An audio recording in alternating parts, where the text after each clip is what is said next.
Doctor विकास दिव्याकृति। जी हाँ, ये नाम आप लोग जानते होंगे अच्छी तरह से, खासतौर पे वो लोग जो कि यूपीएससी का एग्ज़ाम दे रहे हैं, तो वो इनको बड़ी अच्छी तरह से जानते होंगे। जो देने वाले हैं, दे चुके हैं, तो दोनों सूरतों में आप लोग इनको बड़ी अच्छी तरह से जानते होंगे। हम भी इनके बारे में कुछ जानना चाहते हैं। चलें, इस वीडियो का एक लिंक है, इसको हम देखते हैं। संदीप माहेश्वरी जी का वीडियो का लिंक है, आपको डिस्क्रिप्शन में मिल जाएगा। चलें पहले देखते हैं, उसके बाद इसके ऊपर रिव्यू देते हैं।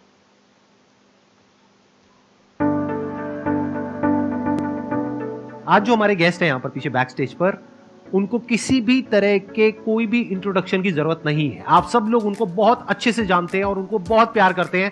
Please give an energetic and warm welcome to the one and only doctor Vikas Divyakirti sir.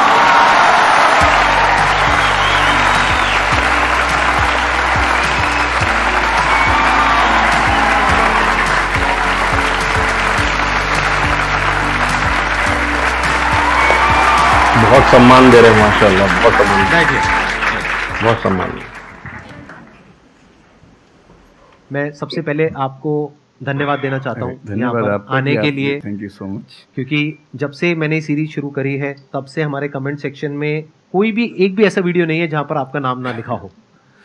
कई बार मुझे ऐसा लगता है देख करके कमेंट सेक्शन को कि ये मैं अपने चैनल पे आया हूँ या आपके चैनल पे हूँ।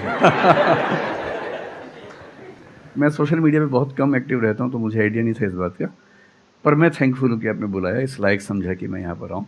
सर प्यार बहुत करते हैं बच्चे आपको, मतलब इतना प्यार है जिसकी कोई हद नहीं है। मैं ठीक कह रहा हूँ, गलत कह रहा हूँ? यस और नो? सो अब आप लोग जो चाहे जैसे चाहे इनसे क्वेश्चंस पूछ सकते हैं। सर लाइफ में जब भी कोई सिचुएशन आती है कि जिसमें दो रास्ते, एक प्रैक्टिकल और एक इमोशनल, तो बैलेंस आउट कैसे करना है? इमोशनल और प्रैक्टिकल में हमेशा विरोध नहीं होता है, कभी कभी साथ भी चल सकता है। और सिर्फ इमोशनल कुछ नहीं होता, सिर्फ प्रैक्टिकल कुछ नहीं होता, प्रपोर्शन का डिफरेंस होता है। जब इमोशंस आपके दिमाग पर बहुत हावी हों तो फैसला करने से बचना चाहिए, स्पेशली बड़ा फैसला। छोटा तो ठीक है कि आपके दोस्त ने कहा कि दोस्त नहीं एक फिल्म देखेगा मेरे साथ, आप इमोशनल हो जाके देख ली फिल्म, क्या हो गया, कोई नुकसान नहीं होगा। पर कोई ये कहे कि तो मुझसे प्यार नहीं करते, शादी नहीं कर सकते मुझसे और हमने शादी कर ली, ये ठीक नहीं है। सिर्फ इमोशंस में आके बहुत बड़ा फैसला मत कीजिएगा, चाहे वो करियर का हो, चाहे पार्टनर का हो, चाहे कोई भी फैसला हो। ये युवाओं के लिए बहुत प्रैक्टिकल इतना नहीं हो जाना है कि आप मशीन, रोबोट या पत्थर बन जाएं। क्योंकि आप कितने भी सक्सेसफुल हो, यदि आप इमोशनली सक्सेसफुल नहीं है, इमोशनली स्टेबल नहीं है, इमोशनली वेलबींग के स्टेट में नहीं है, तो आपकी सक्सेस किसी काम की नहीं है, एकदम मीनिंगलेस है। So the success in totality needs emotional happiness, emotional stability as well. इसलिए इमोशंस को खारिज करके जिएंगे तो शायद कुछ अचीवमेंट्स बड़ी हो जाएं, पर वो किसी काम के नहीं है। केवल इमोशंस पे चलेंगे तो हो सकता है कि अचीवमेंट जिंदगी में ज़्यादा हो ना पाए। तो बैलेंस की बात है। और सबसे अच्छा तरीका है, जब बहुत इमोशंस हो, इंटेंसिटी बहुत ज़्यादा हो, सिर्फ एक तरीका मैं जो अपनाता हूँ, उस क्षण में फैसला नहीं करना है। कुछ भी हो, कोई कितना भी प्रेशराइज करे, सिर्फ इतना बोलिए कि मैं 24 घंटे बाद बताऊंगा आपको, थोड़ा सोचूंगा इस बारे में। और यदि आपने उस मोमेंट से खुद को बाहर निकाल लिया तो फिर आप डिटैच होकर देख पाएंगे, और थोड़ा सा प्रैक्टिकल एलिमेंट भी रहे, इमोशनल एलिमेंट भी रहे, वो फैसले सबसे अच्छे रहेंगे लाइफ के लिए। मैं आपको एग्जांपल से बात समझाता हूँ। ऐसे लोग जो तैयारी कर रहे थे, अफेयर में थे, एक का सिलेक्शन हो गया, अब उसके सामने क्राइसिस ये है, स्पेशली किसी लड़की का हो गया, लड़के का नहीं हुआ। अब हमारी सोसाइटी में ना, लड़की ऊंचे पद पे हो, लड़का ना सफल हुआ हो तो बड़ा मुश्किल है सोसाइटी में, उनको शायद दिक्कत नहीं है। अब वो लड़की प्रैक्टिकल नहीं है कि मैं तुमसे शादी करूं, ये कह के अगर हट जाती है और शादी करती है किसी ऐसे व्यक्ति से जो बहुत सफल है। I know many such people personally, मैं नाम नहीं बोल सकता किसी का। मैंने जनरली पाया है कि वो लोग लाइफ में बहुत फ्रस्ट्रेशन में रहे बाद में, क्योंकि सफलता के नाम पर, प्रैक्टिकल होने के नाम पे ऐसे व्यक्ति को चुना जिसके साथ वो रह नहीं सकते ठीक से। और मैं ऐसे कई लोगों को जानता हूँ जो IAS बने, IPS बने, जिनको करोड़ों रुपए के दहेज के ऑफर्स आए, साफ ठुकरा के कहा कि मैं ज़िंदगी एक ही व्यक्ति के साथ गुजार सकता हूँ जो मेरे साथ है, और हैं, बहुत खुश हैं। अब कोई कह सकता है उनके परिवार में कि इसने प्रैक्टिकल फैसला नहीं किया, इमोशनल फैसला किया, पर अल्टीमेटली किसी चीज़ की वैल्यू क्या है? आपकी लाइफ बेहतर हो। यूट्यूब पे जिसके 1 लाख भी सब्सक्राइबर्स होते हैं, वो मोनेटाइज करता है 1 लाख क्या जब मिनिमम हो सकता है, खूब पैसा कमाते हैं, ब्रांड प्रमोशन करते हैं, साबुन तेल बेचते हैं बीच बीच में। आपका चैनल तो शायद देश में सबसे बड़ा चैनल है, आप चाहें तो कितना नहीं कमा लेंगे। मुझे कुछ दिन पहले एक एजेंसी के लोग मिले जिन्होंने बताया कि इनकी जैसी ख्याति है उस लेवल पर महीने में कोई 5-10 करोड़ भी कमाना चाहे तो कमा सकता है आराम से इस यूट्यूब चैनल से। तो मैंने पूछा कि वो कौन सी चीज़ है जो आपको इतना मजबूत बनाती है कि आप नहीं इस रास्ते पर जाते, मैं वो जानने में इंटरेस्टेड हूँ। तो 10 मिनट की बात के बाद मैं समझ में आ गया, क्योंकि अल्टीमेटली अगर मैं अपनी वैल्यू के खिलाफ चला गया तो खुश कैसे हो जाऊंगा? पैसा मुझे कैसे खुशी देगा जब पैसा कैसे खुशी जब देगा? मैं ही नहीं रहा, जब मैं ही खुशी नहीं किस रहा। बात की? हाय हाय। इसलिए इतना प्रैक्टिकल मत होना कि अपनी माँ के, पिता के, भाई बहन, दोस्त, जो प्रेमी प्रेमिका है उनके इमोशंस के साथ खेलने लगो। हाय हाय। इतना प्रैक्टिकल कभी मत होना। मतलब इनका यह है कि भाई सीधी सी बात है कि अच्छा टाइम बेचकर पैसा मत कमाओ, पैसे से अच्छा टाइम खरीद लो। इसको जरा देखिएगा, मैं इनको कट नहीं कर रहा, लेकिन मेरे जहन में एक बात आई, मैंने कहा अभी बताया। इतना इमोशनल मत होना कोई आपको बेवकूफ़ बना सके, बात बात पर बेवकूफ़ बनाता रहे। और बैलेंस जिंदगी जो है ना वो मध्य मार्ग में है, जिंदगी एक्सट्रीम पे नहीं है, मध्य में है। तो प्रैक्टिकल और इमोशन का बैलेंस रखिए, लाइफ बढ़िया होगी। जबरदस्त, बहुत चीज की। आपने सर इतने अच्छे से एक्सप्लेन किया, मेरे पास में कुछ है ही नहीं बोलने के लिए। यूजुअली मेरे पास में कुछ होता है संदीप, मैं ही करने के लिए, दीजिए। लेकिन आपने पूरा ही उसका ऐसा निचोड़ निकाल दिया। आपने YouTube पे इतना बोला कि सच में नहीं बचाऊंगा आपके पास। 6-7 साल पहले की बात है, मेरी एक स्टूडेंट थी जो सुसाइडल टेंडेंसी की शिकार थी उस समय। उसके घर में कुछ ऐसी ट्रेजेडी, उसकी मदर की डेथ हुई थी, और एक ऐसी ट्रेजेडी जो बहुत ही रेयर किस्म की ट्रेजेडी है जो शेयर करना ठीक नहीं है यहाँ। तो वो मेरे पास आई और मुझे लगा कि आज मैं पहली बार किसी ऐसे व्यक्ति से बात करूं जो डिप्रेशन में है और सुसाइड कर सकता है अगले 1-2 दिन के अंदर अंदर। अब मैं परेशान था कि मैं कैसे मैनेज करूं, और मुझे मोटिवेशन की ऐसी जानकारी उस समय तो बिल्कुल नहीं थी, बाद में थोड़ा बहुत पढ़ा। तो मैंने उससे कहा कि अच्छा तुम घर जाओ, मैं कुछ देखता हूँ। फिर मैं घर गया, नेट पे सर्च करना शुरू किया। करते करते मुझे आपका एक वीडियो मिल गया, अनस्टॉपेबल शायद कुछ आपने एक वो बनाया था उस समय। तो मैंने वो थोड़ा सा देखा, 10 मिनट का। मुझे लगा कि ये जो है ना, ये इंजेक्शन है किसी मतलब डिप्रेस्ड व्यक्ति को तुरंत मोटिवेट करने के लिए। तो मुझे ध्यान है कि मैंने उसको वीडियो का लिंक भेजा। मैंने कहा देखो, ज़िंदगी अपने रास्ते पे चलेगी, ठीक हो जाएगी। जब जब मूड ऐसा हो, बहुत डिप्रेसिंग हो, सुसाइडल मन करे, उस समय वीडियो देखना ध्यान से, और कम से कम उस बुरे फेज से बाहर निकल जाओगी। और फिर मैंने वो वीडियो अपने फैमिली में भी 2-3 बच्चों को भेजा, जो बच्चे उस क्राइसिस में होते थे। तो मैं बहुत थैंकफुल हूँ उन सब बच्चों की जान बचाने में, क्या आपकी बात कर बड़ी भूमिका है। Thank you so much, it means a lot to me. सही बात है, क्रेडिट देंगे संजीव बहुत बड़ी बात कह दी सर, मेरे लिए बहुत बड़ी बात है ये। बहुत बड़ी बात, कई बहुत बड़ी बच्चों बात। की जान बचाई होगी आपने ज़रूर। जो वो एक मोमेंट होता है, उस मोमेंट में कोई बचा ले तो लोग बच जाते हैं, वो मोमेंट क्रॉस हो जाए तो फिर चीज़ें बिगड़ जाती हैं। बिगड़ हेलो सकती है। सर, नमस्ते नमस्ते। Sir, both of you. मैं हमेशा से आप दोनों की बहुत फैन रही हूँ। दोनों एक ही मुझे मंच बस पे। ऐसा लग रहा है कि मैं सपना देख रही हूँ, मेरे लिए रियलिटी नहीं है। मुझे बस आपसे ये जानना, मैं हर मतलब एवरीडे 8 से 10 आवर में पढ़ाई करती हूँ, बट मुझे कभी कभी बहुत डिमोटिवेशन आ जाता है कि होगा नहीं होगा, क्या होगा पता नहीं। देखिए, डिमोटिवेशन अगर आपको दिन भर में 1 घंटे आता है, नहीं सर, ऑलमोस्ट टाइम पढ़ाई करने के बाद 2-3-4 दिन के बाद ही होता है, कंटिन्यूसली नहीं होता। अगर महीने में 4-5 बार आता है और 1-1 दिन के लिए आता है, तो इसका मतलब आप एकदम ठीक हैं। अगर कोई व्यक्ति आपको ये कहे कि मुझे डिमोटिवेशन कभी नहीं होता, तो उसको इलाज की ज़रूरत है। आपको ज़रूरत नहीं है, क्योंकि जब आप अपने से बेहतर व्यक्ति को देखेंगे, आपको थोड़ा सा इन्फीरियरिटी कॉम्प्लेक्स आएगा, डिमोटिवेशन आएगा। जब आप अपने से कमज़ोर को देखेंगे, आपको सुपीरियरिटी कॉम्प्लेक्स आएगा, थोड़ा सा मोटिवेशन ज़्यादा हो जाएगा। जिस दिन टारगेट पूरा हो जाएगा, मोटिवेशन आ जाएगा। जिस दिन टारगेट पूरा नहीं होगा, डिमोटिवेशन आएगा। जिस दिन टेस्ट में आपके मार्क्स अच्छे आएंगे, आप मोटिवेशन के साथ लौटेंगे। जिस दिन खराब आएंगे, डिमोटिवेशन होगा। लेकिन ध्यान रखिए, जिस दिन आप मोटिवेटेड हैं, उस दिन आप वजह बन गए कईयों के डिमोटिवेशन की। लगातार मोटिवेटेड होना एक मेंटल इलनेस की निशानी है, और लगातार डीमोटिवेटेड होना डिप्रेशन की निशानी है। इन दोनों से बचना है। तो डीमोटिवेशन की बहुत हाइप है, इतनी हाइप की ज़रूरत नहीं है। थोड़ा बहुत हो, एंजॉय कीजिए उसको।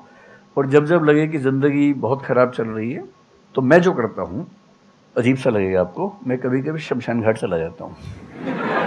सर, मैंने ये सुनी है, आपने वीडियोस में भी कहा है। सच में चला जाता हूँ, या ट्रॉमा सेंटर चला जाता हूँ देखने के लिए। ट्रॉमा सेंटर में जाके 1 घंटा बैठ के आ जाइए, मोटिवेशन आ जाएगा। और शमशान घाट में जाके देख लीजिए कि हम जैसे हमसे कम उम्र के लोग वहाँ जल रहे होते हैं, तो लगता है हम जिंदा तो हैं। अगर मैं थोड़ा सा कॉग्निटिव लेवल पर बात करूं, एक बहुत बड़ा साइकोलॉजिस्ट हुआ, उसका नाम है ब्रेंटानो, कभी सर्च कीजिएगा उसको। ब्रेंटानो ने ह्यूमन कॉन्शियसनेस को स्टडी किया और उसने ये बताया कि ह्यूमन कॉन्शियसनेस की बेसिक नेचर है कि जो हमारे पास है वो हमें नज़र नहीं आता, जो नहीं है वो नज़र आता है। तो the consciousness of lacking something is the nature of human consciousness. इसलिए इसी बात को एक शेर में, बहुत प्रसिद्ध शेर में कहा गया है, दुनिया जिसे कहते हैं जादू का खिलौना है, मिल गया सो मिट्टी है, नहीं मिला वो सोना है।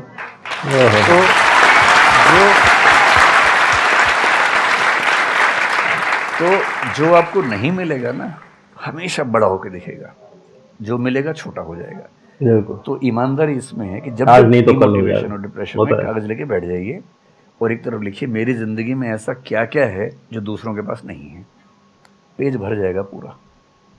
तो जो है उस पर ध्यान दीजिए, वो बढ़ेगा और एंजॉय कीजिए। जिस पे ध्यान देंगे वो बढ़ेगा। कि आजकल बहुत लोग बोलते हैं कि एजुकेशन सिस्टम हमारा पुराना हो गया है और बहुत लोग बोलते हैं कि इसे चेंज करना चाहिए और ये सारी चीज़ें बहुत पुरानी हो रही है जो हम अभी करंटली पढ़ रहे हैं। तो इस पे आपका ओपिनियन क्या है? एजुकेशन सिस्टम में तो बहुत मेजर चेंजेस की ज़रूरत है और ये बात भारत सरकार ने एक्सेप्ट भी की है, नई पॉलिसी भी लेके आए हैं। मतलब मुझे लगता है कि कई लेवल्स पे देखना है। सबसे पहले तो ये डिफाइन करना ज़रूरी है कि एजुकेशन का पर्पज़ है क्या। क्या पर्पज़ केवल नौकरी लेना है, एक जॉब मिल जाए, वही पर्पज़ है? मैं उससे एग्री नहीं करता हूँ। मेरी राय में एजुकेशन का बेसिक पर्पज़ है कि एक होमो सेपियंस, एक इंसान बन जाए, सोचना आ जाए, उसको समझना आ जाए, बिगर पिक्चर।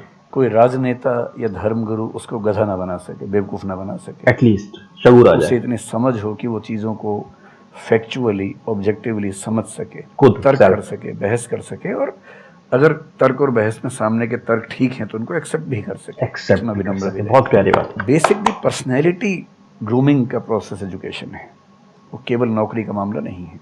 पहली गलती तब होती है जब हम उसको केवल नौकरी का मामला मान लेते हैं। सही, मतलब नौकरी ज़रूरी है, ऐसा नहीं कि ज़रूरी नहीं है, लेकिन वो सिर्फ वो उसका पर्पज़ नहीं होना चाहिए। सेकेंडली, कई ऐसी चीज़ें, जैसे अगर बहुत विस्तार में तो नहीं जा सकते, जैसे एक बहुत छोटी बात है सेक्स एजुकेशन हमारी सोसाइटी में। ये इतनी ज़रूरी चीज़ है। स्कूल में जो एडोलेसेंस की एज के लोग हैं, 12, 13, 14 की एज के लोग हैं, उनको वो सब चीज़ें बताएं ताकि गलत सोर्सेज से इन्फॉर्मेशन ना मिले, कोई गलती ना कर बैठें। बड़ी प्यारी बात की। थोड़ा सा मैं कट करूंगा, कट नहीं करना चाह रहा, मैं कंटिन्यू करूंगा। एक बात ध्यान में आ गई, मैं अभी बोल देता हूँ। देखिए, सेक्स एजुकेशन देना बहुत ज़रूरी है वो बच्चों को, ताकि उनको पता चले कि उनको क्या नहीं करना है। उनको पता नहीं चलता, वो एक्सेप्ट करना शुरू कर देता है। समझ रहे? इस वक्त जब बच्चा छोटा होता है, उनके अंदर बड़ी रेजिस्टेंस पावर होती है नेगेटिव सेक्स के ऊपर ना, कि भाई कोई बुरी चीज़, गंदी चीज़ देखते हैं तो उसको वो एकदम दूर करते हैं उसको। तो उसी वक्त अगर आप इसको फ्लोरिश कर देना इस चीज़ को, कि उनको बता देंगे बेटा कि ये गंदी चीज़ किन किन दरवाज़ों से तुम्हारे अंदर घुस सकती है, तो वो बिल्कुल समझ जाते हैं और एक्टिव हो जाते हैं। वो फिर उनके जवानी में बहुत काम आता है। अगर लेकिन उस वक्त ही इस जज्बे को मार दिया जाए और सिर्फ कहते हैं नहीं नहीं बेटा ये तो सिर्फ ऐसी डांस हो रहा है और ये तो सिर्फ ऐसे दिखा रहे हैं, नहीं शेम शेम दिख रही है उसकी तो वो उसको वो नहीं कर रहा है, या कोई मोलेस्ट कर रहा है तो वो किस तरह बिठा रहा है, ये चीज़ें भी एजुकेशन में आती है। लेकिन ये मैं डिस्पाइट ऑफ दिस, मैं सिर्फ उसकी जज्बाती कैफियत की बात कर रहा हूँ बच्चे की। अगर हम उसको अवेयरनेस दे दें ना, कोई खराब चीज़ चल रही है, उनके नहीं बंद करो, या गालियाँ चल रही हैं, कोई ऐसा शो चल रहा है इसमें गालियाँ हैं, या कोई भी ऐसी चीज़ है, तो उस वक्त ही हम उसको बंद कर दें। न्यूडिटी है या कुछ भी, हम कह नहीं बेटा इसको बंद कर दो, इसमें खराब दिखा रहे हैं, अच्छी दिख रही है, शेम शेम दिख रही है, बस वहाँ वो ट्रिगर कर जाता है। उसको समझ में आती है कि ये चीज़ें जो है शेम शेम कहलाती है। अदरवाइज ये कि वो उसको एक्सेप्ट कर लेता है, फिर बड़ा होकर मजीद शेम शेम करवाता है, फिर वो बुढ़ापे में समझ में आता है कि नहीं यार ये तो जब तक जवानी थी जब तक तो इसमें लुत्फ था, लेकिन अब मैं बूढ़ा हो गया हूँ तो अब समझ में आ रहा है ये मैंने क्या कर दिया। चलिए कंटिन्यू करते हैं। हेल्थ एजुकेशन के रूप में हो, उनको सारी चीज़ें पता हो, ठीक हाथों से पता हो, ठीक तरीके से पता हो। फिर मेरा ख्याल है कि जैसे IITs में अब तो होने लगा है, पहले क्या था कि हम टेक्नोलॉजी सेंट्रिक एजुकेशन पर ज़्यादा फोकस करते थे कि आपने मशीन को समझ लिया, तकनीक को समझ लिया, हो गया, इंसान को नहीं समझा। टेक्नोलॉजी पढ़ने वाले लोग समाज और इंसान से एकदम कटे हुए थे। अब तो ह्यूमैनिटीज़ के कुछ सब्जेक्ट्स पढ़ाने की परंपरा शुरू हो गई है। एक होलिस्टिक एजुकेशन हो।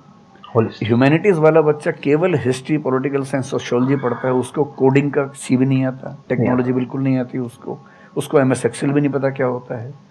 टेक्नोलॉजी वाला सिर्फ टेक्नोलॉजी पढ़ता है, वो ह्यूमन ब्रेन को नहीं पढ़ना चाह रहा, सोसाइटी को नहीं पढ़ना चाह रहा। क्यों नहीं एक ऐसी शिक्षा हो जिसमें एक इंटीग्रेटेड अप्रोच हो, होलिस्टिक अप्रोच हो, कि हम खुद तय कर सके कि किस किस एरिया में हमें ज़्यादा जाना है और एक बेसिक अंडरस्टैंडिंग हर चीज़ की हो। तो बेसिक 3 फार्मूले माने जाते हैं। एक यूनिवर्सलाइजेशन ऑफ प्राइमरी एजुकेशन है कि 10वीं क्लास तक की शिक्षा हर बच्चे को मिले, ठीक से मिले। वोकेशनलाइजेशन ऑफ सेकेंडरी एजुकेशन, यानी 11वीं 12वीं की पढ़ाई का पर्पस है कि बच्चा ये समझ पाए कि उसको ज़िंदगी में आगे कहाँ जाना है।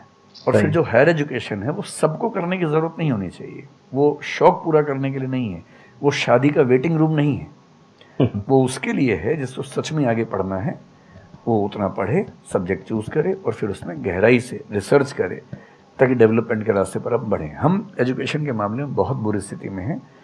मैं तो जिस उम्र में हूँ, मेरा अब तो पर्पस भी ये बन गया है कि अब मैं उसी पे कुछ काम करूं। एक यूनिवर्सिटी शुरू करने की योजना मेरे मन में है, इनसे मैंने शेयर भी किया। Wonderful, wonderful. और मैं जिस तरह का विश्वविद्यालय सोचता हूं वो नौकरी देने के पीछे पागल नहीं होगा, वो होमो सेपियंस को जैसे कायदे का इंसान बनाने की कोशिश करेगा। नौकरी तो उसका एक पार्ट है। मतलब आप जितने भी सफल लोगों को देखेंगे जनरली, जैसे मैंने इन्हीं से पूछा, ये जिस फील्ड में सफल हैं, इनका जो करियर है, अगर मैं इसको छोड़ भी दूं तो अदरवाइज भी जो इनका करियर है वो उस विषय से जुड़ा हुआ नहीं है जो इन्होंने पढ़ा है ग्रेजुएशन में। मेरा भी नहीं है, आमतौर पे किसी का भी नहीं है। 90% लोगों को मैं देखता हूँ जो सक्सेसफुल हैं, उनके ग्रेजुएशन के सब्जेक्ट में और लाइफ की फील्ड में कोई लिंक नहीं है। कोई लिंक नहीं है। तो बेसिक पर्पस क्या है? वो स्मार्टनेस बाहर आ जाए, ग्रूमिंग हो जाए, इंटेलिजेंस है, इमोशनल इंटेलिजेंस है, वो सब जो टूल्स हैं वो उस बच्चे को सीखने को मिल जाए ताकि फिर वो जिंदगी को फेस कर सके, जी तो ले कम से कम, नए रास्ते निकाल सके। 1000 रास्ते दुनिया में होते हैं, बहुत रास्ते। तो सच बात है कि काफ़ी चेंजेस की ज़रूरत है और आप और हम मिलके करेंगे चेंजेस। बहुत ज़बरदस्ती कह रहे हैं कि मैं एक यूनिवर्सिटी ऐसी खोल रहा हूँ कि जिसके अंदर ये सारी चीज़ें जो कि मैं कम से कम अपना माइंड सेट है उसके तहत मैं सारी चीज़ों को इम्प्लीमेंट कर सकूँ। लेकिन एक बड़ी प्यारी बात यह है कि जब हम इस उसमें निकलते हैं कुछ सीखने के उसमें ना, चाहे हम प्राइमरी में हो, चाहे हम 12वीं क्लास में आ जाएं या कुछ भी हो, तो हमें वो चीज़ें चूज़ करनी पड़ती हैं कि जो हमें अट्रैक्ट करती हैं। समझ रहे हैं?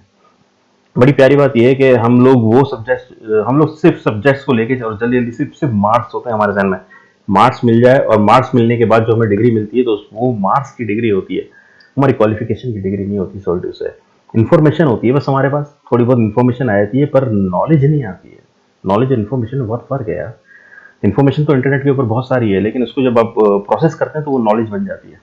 प्रोसेस होता है दिल के अंदर ना, जब वो प्रोसेस होगी तो फिर वो नॉलेज बन जाएगी। लोग कहते हैं दिमाग में, मैं कहता हूँ दिल के अंदर, क्योंकि ज़्यादा पावरफुल है। कहते हैं 60 के ज़्यादा पावरफुल है उसकी जो सलाहियत है दिमाग से, 60,000 गुना ज़्यादा पावर रखता है दिल, सोचने की सलाहियत। और दिमाग के अंदर कहते हैं कैशे मेमोरी है थोड़ी सी। तो ये लेटेस्ट टेक्नोलॉजी से अभी बात हो चुकी है बात। अच्छा, द थिंग इज के जब आप इस स्थिति एक मैंने बड़ी अच्छी फिल्म देखी थी, मैं थोड़ा सा टाइम ले लूँ यहाँ पे, कि वो एक आदमी होता है, वो अपनी बेटी की जो है वो ट्रेनिंग कर रहा होता है, तो वो बुक खोलती है, तो बुक नहीं खोलती, बुक खोलती तो आदमी बुक खोलता है, सॉरी, आदमी बुक खोलता है, वो उसको पढ़ा रहा होता है, तो वो किसी और चीज़ के बारे में जानना चाहती है, कहती है नहीं मुझे अब ये बताएं, तो ये इस तरह ऐसे क्यों किया, तो वो उसके बारे में बताना शुरू कर देता है। ठीक है, किताब का वो छोड़ के अपनी जो नॉलेज होती है उससे वो बताना, फिर वो कुछ और पूछती है, फिर वो कुछ और पूछती है, बताना शुरू कर देता है यहाँ से वहाँ। वो ये नहीं कि लेके आए हम छोड़ दो उसको, आओ किताब पे ये जो लिखा है इसको पढ़ो भाई, ये क्या कर रही हो तुम, इस तरह नहीं करता। वो उसी तरह उसके जो माइंड सेट है उसको फ्लो करता है, उसको भरने की कोशिश करता है, जो गैप उसके उसमें होते हैं, दिमाग कह लें या दिल कह लें, जो गैप उसकी नॉलेज के अंदर होते हैं या उसके, लेकिन क्योंकि वो एक्साइटमेंट में होती है तो वो बहुत जल्दी पिक करती है, क्योंकि उसका एक्साइटमेंट अब वहाँ हो गया, नहीं यार मैं बोर हो गई सब्जेक्ट से, मुझे वो चाहिए। समझ रहे हैं? लेकिन हमारे यहाँ ऐसा नहीं होता। जब हम बच्चे होते हैं, क्योंकि वो बच्ची थी, हम बच्चे होते हैं तो हमारे ऊपर थोपा जाता है, हमें लग जाता है, हमें नफरत हो जाती है उन सब्जेक्ट से, जिन सब्जेक्ट की सीढ़ी हमें बनानी होती है, उन सब्जेक्ट से हमें नफरत हो जाती है, क्योंकि बहुत ओवरलोडेड इन्फॉर्मेशन होती है और इन्फॉर्मेशन सही वक्त पे नहीं आती। समझ रहे? मतलब कि सही वक्त पे सही चीज़ मिल जाए हमें ना। अब इंटरनेट का दौर है तो ये इस तरह पढ़ना जिस तरह इस लड़की को वो पढ़ा रहा था, अच्छा वो लड़की फिर बहुत ज़हीन निकलती है, बहुत उसकी जहनी कैफियत, जहनी जो वो होती है ना, पावर बहुत ज़्यादा होती है उसकी, वो फिल्म ही उसी के ऊपर होती है कि बच्ची के अंदर ऐसी कैसी पावर्स हैं। एनीवे, पहले इनको कंटिन्यू करते हैं, मैं इनको साथ साथ देखिए समझ जाता हूँ, सॉरी आपका टाइम ले रहा हूँ। एजुकेशन वाइज अगर देखा जाए तो मैंने बहुत ज़्यादा कुछ नहीं किया है अपनी लाइफ में, बट मेरे स्टैंड पॉइंट से अगर आप देखोगे कि एजुकेशन क्या है, तो एजुकेशन का सबसे बड़ा गोल ये है कि एक इंसान का दिमाग खुले, बजाय कि उसका दिमाग इतना नैरो डाउन हो जाए कि उसको लगे कि बस यही अगर हो गया तो सक्सेस है, ये नहीं हुआ तो फेलियर है। आप अनगिनत तरीकों से अपने गोल को, अपने पर्पस को, या जो भी आप करना चाहते हो उसको अचीव कर सकते हो, एजुकेशन का सबसे बड़ा गोल ये होना चाहिए, और वही मेरी कोशिश है अपने इन सेशंस के थ्रू करने की, कि एक इंसान का दिमाग खुल जाए। देखें, वो कह रहे हैं दिमाग खुल जाए, जबकि होता क्या है, उल्टा होता है। वो कहते हैं कि उसे नैरो कर देता है और सिर्फ एक ही डोर नजर आ रहा होता है, जबकि एजुकेशन का मतलब ये कि मल्टीपल डोर्स नजर आए, जितने भी डोर्स हैं वो नजर आएंगे। भाई सारे दरवाजे हैं, तुझे अर्न करने के लिए या तुझे सक्सेसफुल होने के लिए बहुत सारे दरवाजे हैं, तू परेशान ना हो। लेकिन होता ये है कि माइंडसेट ये बन जाता है स्टूडेंट का कि सिर्फ एक ही दरवाजा है, इससे मैं सक्सेस हासिल कर सकता हूँ। उल्टा हो जाता है, उल्टा एजुकेशन उसको डीमोटिवेट करके एकदम वो रोबोट टाइप डरपोक रोबोट बना देती है। दिमाग में एक पॉसिबिलिटी माइंडसेट आ जाए, ना कि एक लिमिटेड माइंडसेट हो कि बस ये हो गया तो बहुत है। अब प्रॉब्लम क्या है, ये जो लिमिटेड माइंडसेट है ये बहुत लोगों का है, करोड़ों लोगों का है, तो वहां पे कंपटीशन भी बहुत है। पॉसिबिलिटी माइंडसेट जबकि देखा जाए तो ज्यादा इंटरेस्टिंग है, लेकिन बहुत कम लोगों का है और वहां पे कंपटीशन कम है। और पॉसिबिलिटी माइंडसेट क्या होता है कि कोई भी काम अगर मैं कर रहा हूं, अगर वो नहीं हुआ तो इसका मतलब ये नहीं है कि मैं फेल हो गया, इसका मतलब ये है कि मैं क्रैक नहीं कर पाया। There has to be a way. ये एजुकेशन काम अगर कर दे तो रियल एजुकेशन हो गई हमारी। मतलब एक इंसान को, हाँ सॉरी, थॉमस एडिसन बल्ब के आविष्कार में लगा हुआ था, हाँ जी, 1000 बार फेल हुआ। तो किसी ने उससे पूछा कि यार तुम बार बार करते होता तो है नहीं तुमसे, क्यों कर रहे हो? तो उसने पता है क्या कहा, हर फेलियर के बाद मैं ये जानता हूं कि बल्ब इस तरीके से भी नहीं बन सकता, और अब मैं 1000 तरीके जानता हूं कि इन तरीकों से नहीं बनेगा, और उसके बाद वो तरीका ईजाद हुआ जिससे बना। एजुकेशन से एक इंसान का दिमाग इतना खुल जाए कि सबसे पहली चीज तो उसको ये समझ आए कि मैं कुछ भी नहीं जानता। हाँ, एकदम ठीक बात है। बहुत प्यारी बात की है। एजुकेशन मस्ट बी सच कि वो लाइफ लॉन्ग आपका एक क्वेश्चनिंग माइंड बना ही रहे, कि आप कहीं भी हो, कुछ भी कर रहे हो, आपके दिमाग में क्वेश्चंस चले, questions related to the problems. जो भी आप काम कर रहे हो वो क्या है, अल्टीमेटली प्रॉब्लम सॉल्विंग है, तभी उस काम में वैल्यू है। अगर किसी की कोई प्रॉब्लम ही नहीं सॉल्व कर रहे हो तो उसमें वैल्यू कहाँ ऐड हो रही है, और वैल्यू नहीं ऐड होगी तो आपको पैसा कैसे मिलेगा, फिर चाहे जॉब हो चाहे बिजनेस हो। सो द आइडिया इज कि आपका दिमाग ये चलना चाहिए, अच्छा ये प्रॉब्लम है ना, पहले तो मुझे नहीं पता है कि इसको सॉल्व कैसे करना है, क्योंकि अगर आपको पहले से ही पता है तो आपको वही पता है जिस तरह से वो प्रॉब्लम सॉल्व होती आई है। That may not be relevant in today's context, but still आप उसको उसी तरह से सॉल्व करोगे जिस तरह से सब कर रहे हैं। वहां पर कंपटीशन है, फिर आप कहोगे कि कुछ हो नहीं रहा है। सो द आइडिया इज कि पहले तो ये प्रॉब्लम है जो मुझे अच्छे से समझ आई, मैंने इस पे फोकस किया, अब इसको सॉल्व करने के इन्फिनिट तरीके हैं, एक रास्ता नहीं है, बहुत सारे रास्ते हैं, मुझे पता नहीं है। This is the goal of education, कि मुझे नहीं पता है लेकिन पता किया जा सकता है। This is another goal of education. सही पूछते रहो, पता हो जाता है। उसमें से कुछ तरीके काम करते हैं, कुछ नहीं करते हैं, सही, ये भी हमको क्लियरली पता होना चाहिए। मतलब your personality must be dynamic, it must not be static. जैसे मैंने देखा है बहुत लोगों को जो मुझे मिलते हैं, कुछ लोग हैं उसमें से जो, जैसे मैं सर से मिला अभी ऑफ कैमरा, हम लोग बैठे हुए थे, डिस्कशन कर रहे थे, तो it was a great experience sir आपके साथ में बैठ करके, जिस तरह से, जिस ठहराव से सर बात कर रहे थे, जिस तरह से चीज़ों को सुन रहे थे, समझ रहे थे, और मैं क्वेश्चंस पूछ रहा था, ये मेरे से क्वेश्चंस पूछ रहे थे, तो there was a conversation which was going on. On the other hand there are some people जिनसे मैं कभी कहीं मिला तो उनकी अप्रोच क्या है कि मुझे सब पता है, वो गड़बड़ हो जाती है। शिक्षा की दुनिया में बहुत प्रसिद्ध कहावत है, भारतीय अगर परंपरा में देखें तो विद्या ददाति विनयम में एक बहुत प्रसिद्ध कथन है। अगर कोई पढ़ा लिखा आदमी अपने ज्ञान की वजह से अहंकार करे तो मान लीजिए कि वो पढ़ा लिखा नहीं है। पढ़ाई उसके दिमाग पर हावी हो गई है, अभी उसको अंदाजा नहीं है कि कुल संसार के ज्ञान में उसकी हिस्सेदारी डेसिमल में भी नहीं है। और जिसको ये पता है कि मेरा ज्ञान बहुत करना, वो विनम्र ही रहेगा। और इसलिए जो बड़े प्रोफेसर्स हैं, अगर आप कभी सुनेंगे, मैं जानता हूँ, मैं यूनिवर्सिटी में जब पढ़ता था, सबसे बड़े प्रोफेसर क्या बोलते थे कि मैं इस विषय का विद्यार्थी हूँ, कभी नहीं बोलते थे कि मैं प्रोफेसर हूँ।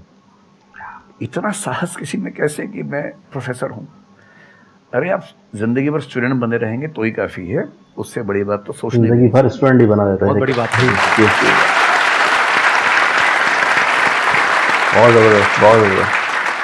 मतलब जिस वक्त आप आते हैं यानी कि इस सोच के अंदर कि मैं बहुत पढ़ा लिखा हो चुका हूँ, बस उस वक्त पढ़ाई खत्म हो चुकी होती है आपकी, उस वक्त कैप लग चुका होता है, फिर मजीद सीखने की गुंजाइश नहीं होती। एक बड़ी बहस चल रही थी, मैं बड़ी प्यारी बात बताता हूँ आपको, थोड़ा सा टाइम और लूंगा, कि एक डॉक्टर साहब थे, वो बहस कर रहे थे कि भाई एक चीज़ होती है एड्रेनोक्रोम, जो कि बच्चे के अंदर निकलता है, बच्चे जब बड़ी कोशिशें कर रहा होता है ताकत की और बहुत ज़्यादा ओवरलोडेड इसको स्ट्रेस में कर दिया जाए, तो बहुत छोटा जो बच्चे होते हैं इतने काफ़ी छोटे साइज के, मतलब कि ये समझ लें कि 2 साल से 1 साल से भी बल्कि लेके चले हैं, 1 साल से लेकर थोड़े और बल्कि नवमौलूद बच्चों से लेकर ये तकरीबन 12 साल के बच्चों तक के अंदर एड्रेनोक्रोम बनता है।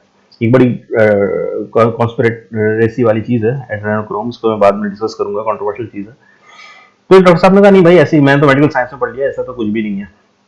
तो मैंने कहा यार आपने मेडिकल साइंस में तो पढ़ लिया, लेकिन आपने ये चीज़ नहीं पढ़ी कि अगर आप ये समझते हैं कि ऐसा नई चीज़ के लिए आप अगर आप अपना दिमाग नहीं खोलेंगे, कोई नई चीज़ आ सकती है जो कि आपके दिमाग में हो, समझ रहे हैं, तो फिर आपका तो आपको स्टूडेंट ही नहीं रहे ना, आप तो समझ कि आपको सब कुछ आ गया है, क्योंकि वो कह रहे हैं कि मेडिकल साइंस में ऐसा कुछ नहीं है, एड्रेनोक्रोम नाम की कोई चीज़ नहीं है। फिर मैंने उनको बताया कि मैं एड्रेनोक्रोम तक कैसे पहुंचा, मैं कोई नाम से नहीं पहुंचा एड्रेनोक्रोम, मैं सिर्फ ये देख रहा था कि जब बच्चा, मुझे ये पता था कि कोई चीज़ बन रही है, जब बच्चा इतने स्ट्रेस में होता है, इतना उसको टॉर्चर किया जाए, तो उसके अंदर एक चीज़ बनती है, तो वो चीज़ बच्चे में कैसे बनती है, समझ, मैं मर्दों का तो मैं जानता था, टेस्टोस्टेरोन बन जाते हैं पावर पोजिस से, बड़ी प्यारी बात बता रहा हूँ मैं आपको, लेकिन बच्चे को जब ये लोग मैंने एक बड़ी कंट्रोवर्शियल वो उसके ऊपर मैं गया था, आप लोग भी जब एड्रेनोक्रोम टाइप करेंगे तो आपको भी बहुत कुछ इसके बारे में मिलेगा मवाद। तो मैंने उस वक्त टाइप नहीं किया था उस वक्त, लेकिन मैं क्योंकि मैं खुद एक स्टूडेंट हूँ, मेडिकल का स्टूडेंट नहीं हूँ, लेकिन मेरा काम आईटी का है, तो इंफॉर्मेशन टेक्नोलॉजी का, मैं खुद स्टूडेंट हूँ, बैचलर इंफॉर्मेशन टेक्नोलॉजी, तो मैं इन चीज़ों के बारे में मालूमात रखता हूँ, हर चीज़ के तकरीबन बारे में। तो मैं सिर्फ खोज करते हुए पहुंचा था कि ये चीज़ किधर जमा होती है, ये जो चीज़ बनती है किधर जमा होती है और ये किस फॉर्म में जमा होती है। मुझे एड्रेनोक्रोम का नाम ही नहीं पता था, मैंने कहा इसका शायद कोई नाम अभी तक नहीं बना। तो जब मैं वहाँ पहुंचा तो इन डॉक्टर साहब जो थे वो उसको पहले डिनाई कर चुके थे, तो उन डॉक्टर साहब से मैंने कहा कि जनाब मैं एड्रेनोक्रोम के नाम से नहीं पहुंचा हूँ, मैं तो सिर्फ ये देख रहा था कि चीज़ बन जो कि अब है, जो कि मौजूद है, तो ये कहाँ मौजूद होती है। मर्दों के तो टेस्टोस्टेरोन बन जाते हैं जो कि बड़े होते हैं, जो कि बालिग हो चुके होते हैं, बच्चों का क्या होता है, तो जो ये बन रहा होता है मादा, तो ये बेसिकली, खैर इसकी भी एक बड़ी तफसील है, कहाँ होती है क्या होती है, मैं बाद में करूंगा, अभी बहुत अच्छा टॉपिक चल रहा है, इसको हम डिस्कस नहीं करते, बस मैं इसको एलिवेट करने के लिए बातें कर रहा था कि इसी टॉपिक के से रिलेट हैं कुछ चीज़ें कि कभी भी आप ये मत सोचें कि इल्म जो है वो आपका पूरा हो चुका है। उन्हीं डॉक्टर साहब को मैंने कहा था कि, और फिर उन्होंने सेकंड किया था मेरी इस बात को कि यार आपने बड़ी सही बात की कि मैं गलत सोच रहा था कि इल्म जो है मेरा ख़त्म हो गया, यहाँ तो और भी बहुत कुछ है सोचने को। तो बिल्कुल ऐसे ही कभी मत सोचिएगा, तकब्बुर आते ही आपका इल्म बिल्कुल ख़त्म हो जाता है, और कभी मत सोचिएगा आपने कंप्लीट जान लें, कंप्लीट आप कभी नहीं जाने, अभी तो बहुत कुछ है, आप सिर्फ थोड़ा सा जाने। संदीप माहेश्वरी जी ने यही कहा और विकास साहब ने भी यही कहा, बिल्कुल। बस चलें कंटिन्यू करते हैं कि एजुकेशन का गोल आपको प्रोफेसर बनाना नहीं है, आपको स्टूडेंट बनाना है। अगर सर की बात को आगे एक्सटेंड किया जाए, एकदम सही, एक लाइफ लॉन्ग स्टूडेंट, क्या आप सीखते चले जा रहे हो, सबसे जिससे मिल रहे हो, लोगों से सीख रहे हो, सिचुएशन से सीख रहे हो, अपनी लाइफ के अच्छे एक्सपीरियंसेस से सीख रहे हो, बुरे से सीख रहे हो। जैसे मैंने देखा है जब भी यहाँ पे कोई क्वेश्चंस पूछते हैं ना, सबके क्वेश्चंस एक ही होते हैं, सर सक्सेसफुल कैसे हो। कभी मैंने आज तक ये क्वेश्चन नहीं सुना किसी का भी जो इससे बड़ा क्वेश्चन है, जो आप रिलेट कर जाएंगे कि सर सक्सेस हमारा दिमाग खराब किस तरीके से करती है, या सक्सेस का क्या माइनस पॉइंट है। सक्सेसफुल होने से बड़ा है मीनिंगफुल होना, सार्थक होना। सफल होना छोटी बात है, सार्थक होना ज़्यादा बड़ी बात है। सर मेरा क्वेश्चन ये है कि लाइफ में बहुत सारे सरकमस्टांसेस आते हैं जहाँ पे मतलब हमें ये लगता है, बहुत सारे नेगेटिव थॉट्स आते हैं कि मतलब आगे कैसे बढ़ें, how to get rid of fear of failure. Sir कैसे हम इसको हैंडल करें, अगर हम कोई किसी चीज़ को शुरू करना चाहते हैं सर, तो हमारे दिमाग में बहुत सारे नेगेटिव थॉट्स चलते रहते हैं, हो पाएगा नहीं हो पाएगा, बहुत तरह के नेगेटिव क्वेश्चंस आते रहते हैं सर, तो इसको कैसे हैंडल करना है सर इस सिचुएशन को। फियर ऑफ फेलियर थोड़ा सा ठीक भी है, ये हमें रोकता है उन दिशाओं में जाने से जहाँ हमें जाना भी नहीं चाहिए। जैसे मान लीजिए मैं सोचूं कि मैं फुटबॉल प्लेयर बन जाऊँ, मुझे पता है कि नहीं बन पाऊंगा, मेरी फिटनेस वैसी नहीं है, तो मुझे ये फियर रोक लेगा, ठीक बात है ना। ये ज़रूरी नहीं है कि आप दुनिया में हर चीज़ के लिए ठीक हो, हर किसी का एक पैकेज है, हर किसी का जो एट्रीब्यूट्स हैं या वर्च्यूज़ हैं उन सब का एक पैकेज है। We can be good at few things, we can be best at maybe one thing, we cannot be best at everything। तो ये बहुत ज़रूरी है कि अपने एप्टीट्यूड को देख के हम सिलेक्शन करें कि हमें कहाँ जाना चाहिए, ठीक है। अगर सिलेक्शन कर लिया है तो फिर फियर ऑफ फेलियर होने की वजह ये है कि या तो आप जो कंपटीशन है उस पर ज़्यादा फोकस कर रहे हैं, अपनी स्ट्रेंथ पे कम फोकस कर रहे हैं।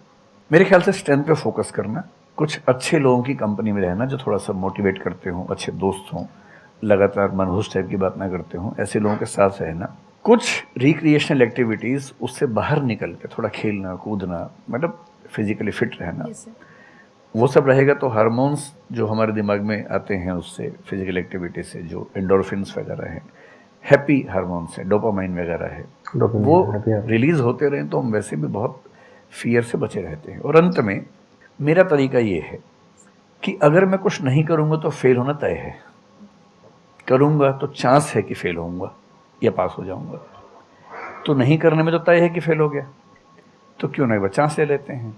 और एक जगह फेल होऊंगा तो तय मान के चलिए कि दूसरी जगह मेरे फेल होने के चांस कम होगा, क्योंकि मुझे एक एक्सपीरियंस है प्रयास करने का और फेल होने का, और वो एक्सपीरियंस किसी ना किसी क्वांटिटी में हर फील्ड में काम आता है, मैच्योरिटी आपके अंदर आती है। और मैं एक शेर अक्सर यूज़ करता हूँ, बहुत बहुत प्रिय शेर मुझे है, और मुझे सच में लगता है कि ज़िंदगी को जीना बहुत आसान काम है, मुश्किल काम नहीं है। असली बात है कि आप प्रयोग करें, कोशिश करें, और हार जाएं तो दूसरी कोशिश करें। और मैं इसीलिए एक लाइन हमेशा बोलता हूँ, क्यों डरे, ज़िंदगी में क्या होगा, कुछ ना होगा तो तजुर्बा होगा। सही बात है।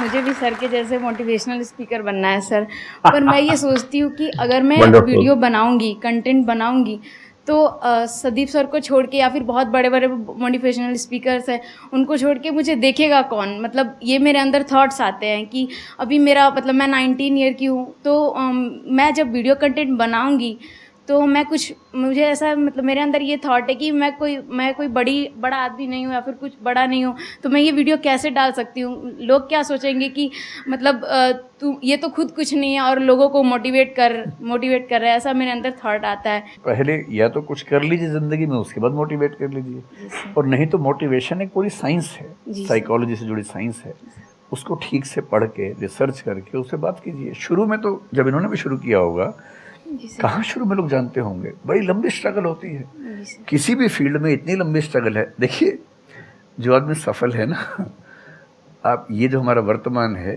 ये ऐसे ही नहीं बन गया है। हर सफल आदमी का एक बहुत लंबा अतीत होता है जिस पर नज़र किसी की नहीं होती है। और बशीर बद्र ने एक बड़ी गहरी बात कही थी, ये फूल मुझे कोई विरासत में मिले हैं, तुमने मेरा कांटों भरा बिस्तर नहीं देखा।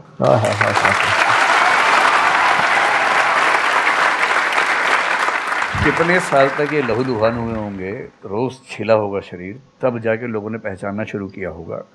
लगातार काम करने से, जिसको कंसिस्टेंसी कहते हैं, परसिवियरेंस कहते हैं, बात बनती है, आपकी भी बनेगी। मैं तो कई ऐसे लोगों को जानता हूँ जिन्होंने एकदम स्क्रैच से शुरू किया और उसके बाद वो टॉप पे पहुंचे। आपने अपने क्वेश्चन में दो बातें टच करी, एक कि आपको मोटिवेशनल स्पीकर बनना है, एक है कि फियर ऑफ फेलियर है। एक तो ये फियर ऑफ फेलियर को हटाइए, अगर आपको मोटिवेशनल स्पीकर बनना है तो अपने माइंडसेट को रखिए एक्सपेरिमेंटल माइंडसेट।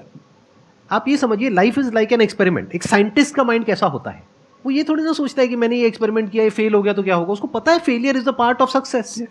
जब तक 20-30 बार, 50 बार, 100 बार कोई एक्सपेरिमेंट फेल नहीं हुआ, इसका मतलब वो कुछ नया ट्राई नहीं कर रहा, इसका मतलब वो तो रिपीट कर रहा है। जैसे स्कूल में बच्चे करते हैं लेबोरेटरी में, कि बुक में देखा बस उसको कॉपी किया, तो दोनों में फर्क हो गया ना। एक है कुछ नया डिस्कवर करना, कुछ नया क्रिएट करना, एक है जो क्रिएट हो चुका है उसको रिपीट करना। तो you are talking about becoming a motivational speaker. तो अगर आप मेरे जैसे बनेंगे तो कोई क्यों देखेगा आपको, आपको तो अपने जैसा बनना, अपने जैसा बनना। तो अब उसमें क्या करना पड़ेगा, अब आपको क्या पता कि आपके अंदर ऐसा क्या है जिसको लोग देखना चाहें।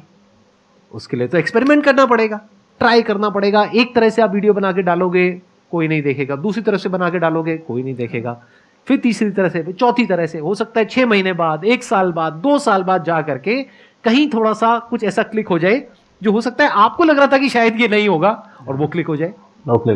बट ये सब होता उसी के साथ में जो कुछ कर रहा होता है, जो कुछ ट्राई करता है। Start with it. जैसे ट्राई करोगे तो हो सकता है हो जाए, नहीं करोगे तो पक्का है नहीं होगा, जैसा भी सर ने थोड़ी देर पहले कहा था।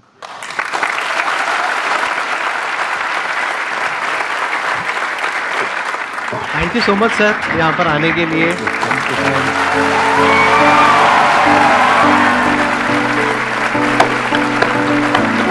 मैं भी काज उठ सकता लेकिन कैमरे से ऊपर हो गया। बहुत जबरदस्त वीडियो थी। विकास जी, महेश जी एक ही वीडियो के अंदर हमें मिल गए। इससे अच्छी वीडियो मैं समझता हूँ कि कोई और हो नहीं सकती अब तक के मोटिवेशनल उसके लिए। देखिए बहुत प्यारी बात यह है कि ये जो लड़की थी इसने भी एक बड़ी प्यारी बात की कि मैं क्या करूं, मैं डर रही हूँ। वो डर रही है, बोला नहीं इसने मुझे, लेकिन वो डर रही है।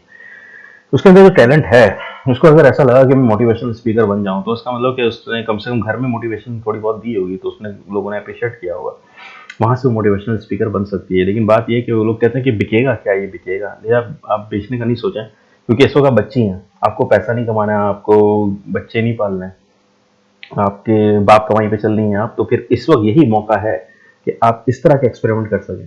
होता है कि जब हम स्टूडेंट होते हैं, हमारे हाथ से यही मौका निकाला जा रहा होता है कि नहीं तुम्हें कुछ नहीं करना है, तुम्हें मैट्रिक करना है। नहीं, अब तुम्हें मैट्रिक नहीं, तुम्हें इंटर करना है, अब तुम्हें बैचलर करना है, अब तुम्हें बैचलर करिए, जाओ जाओ के कमाओ। अरे बाबा, उस वक्त का टाइम सारा निकल गया जब मुझे जब जब मेरे बाप कमाई के ऊपर था। अब मेरा बाप बुढ़ा हो गया है, तो अब मुझे तो वही कुछ भी करना पड़ेगा। मैं तो बहुत स्ट्रेस में आ चुका हूँ, अब मैं क्या कमाऊंगा, समझ रहे ना। अब मैं वही करूंगा, मैं तो कमा लूंगा बस हैंड टू माउथ। तो होता है कि वो पीरियड ऐसा होता है कि उस वक्त आप आर्टिस्टिक काम कर सकते हैं, सोच सकते हैं, सोचने का मौका मिलता है। आप स्ट्रेस के अंदर आर्ट नहीं दे सकते भाई। और वो स्ट्रेस जो इस वक्त जो है ना, इस वक्त इनको चाहिए कि ये बस शुरू कर दें। अब तो ऐसे काफ़ी मंच आ गए, ऐसे यूट्यूब आ गया, फेसबुक है, बहुत सारी चीज़ें आ गई जिसके अंदर आप अपने आर्ट को दिखा सकते हैं, जो भी आपके अंदर है। अगर आप मोटिवेशनल स्पीकर हैं, जैसे संदीप महेश्वरी जी हैं, तो इन्होंने भी ऐसे ही शुरू किया था। इनका तो काम दूसरा था, समझ रहे हैं, फिर दूसरे तीसरा काम हुआ, तीसरे से फिर ये चौथा काम है, चौथा है काम है, तीसरा है, चौथा काम है इनका, कि जिसके ऊपर अब ये मोटिवेशनल स्पीकर बने हुए हैं। और बहुत ज़बरदस्त हैं, बहुत ज़बरदस्त मोटिवेशनल स्पीकर हैं। क्या कहते हैं, अपनी लाइफ की सारी बातें कर देते हैं कि इन्होंने कैसे कैसे फेस किया और इन्होंने उसको किस किस तरह लिया। ऐसे नहीं कि अपना ब्लॉगिंग कर रहे हैं वो, कि मैं यहाँ गया, मैं वहाँ गया, नहीं। चीज़ों को लेने का तरीका अलग होता है, जो कि आप बांट रहे हैं लोगों के अंदर। आपको लेने का तरीका क्या है, ये चीज़ें सबके साथ हो रही हैं, लेकिन how do you feel about it, समझ रहे हैं। आप उसको रिएक्ट क्या करते हैं, रिस्पॉन्ड क्या करते हैं इन चीज़ों के बारे में। क्या आप पैनिक हो जाते हैं, और अगर पैनिक होते हैं तो किस तरह पैनिक होते हैं। मोस्ट ऑफ द थिंग ये है कि हमारे यहाँ जो यूथ है, जो युवा है, वो पैनिक्ड है, और उसके पीछे सिस्टम यही कंपटीशन है। वो बराबर वाला मिश्रा जी का बच्चा तो वहाँ चला गया, अरे मिश्रा जी का वहाँ चला गया, तो मुझे वहाँ जाना पड़ेगा, मुझे वहाँ जाना पड़ेगा, चाहे मैं चाहता हूँ या नहीं चाहता हूँ। वो 3 इडियट फिल्म थी ना, उसके अंदर क्या था, ये तो सारा सीन था। अरे भाई, फलाने का दिमागे का बच्चा, ये कंपटीशन ऑलरेडी आपस में है, और उसके बाद फिर अपने खानदान के बच्चे शुरू होते, तो इतना कंपटीशन हो जाता है कि आदमी कहता है नहीं भैया, मुझे तो करना पड़ेगा, मुझे वो नहीं करना है जो मेरे अंदर टैलेंट है, मेरे अंदर जो बीज है ना, उसको नहीं लाना है। आप ये देखें, संदीप महेश्वरी जी के खुद की अगर लाइफस्टाइल देखें, तो लाइफ पैटर्न देखें, तो पहले उन्होंने वो काम किया कि जिसमें वो समझते थे कि मैं पैसा कमा सकता हूँ, समझ रहे हैं। और टैलेंटेड थे संदीप महेश्वरी जी। तकरीबन मैं कहता हूँ कि अगर 2 काम बुरे कर सकते हैं, तो फिर ये 5 काम बहुत अच्छे कर सकते हैं, बहुत अच्छे, मतलब कि आम आदमी से ज़्यादा अच्छे कर सकते हैं। ये टैलेंट है इनके अंदर। तो वो उसी में आए कि चलो ठीक है, मैं इससे पैसा कमाता हूँ। लेकिन फिर जो असल टैलेंट था वो अब सामने आपके निकल के आ रहा है। तो ये चीज़ इनके अंदर छुपी हुई थी, और ये वक्त वक्त होते फिर एक मंच मिला, मंच के अंदर इन्होंने अपने आप को एक्सप्रेस किया, तो वो सारा टैलेंट हमारे सामने आ गया। और आज हम जैसे छोटे छोटे लोग भी अपनी ज़बान खोल देते हैं कि चलो यार, हम भी थोड़ा बहुत बोल सकते हैं, मौका मिल जाता है। तो ये सारा चीज़ें, ये सारा प्रोसेस है। मज़ीद मैं सोचता हूँ कि ऐसी और मोटिवेशनल वीडियोस मिलें तो बोलने में मज़ा आए, और अपनी युवाओं को कम से कम इस काबिल बनाएं कि वो कुछ कर सकें, दिल खोल के, बगैर डरे। अभी अच्छा, एक चीज़ मैं और आपको बताऊंगा, थोड़ा सा और टाइम ले रहा हूँ यार, आप लोगों को बड़ा कीमती वक्त है, मुझे बहुत बुरा लग रहा है लेते हुए इसका, लेकिन थोड़ा सा शायद मैं कुछ दे जाऊँ उसमें। देखिए, होता ये है कि जब आप लोग कुछ कर रहे होते हैं, ठीक है, तो शैतान होता है कि आपको भड़काता है।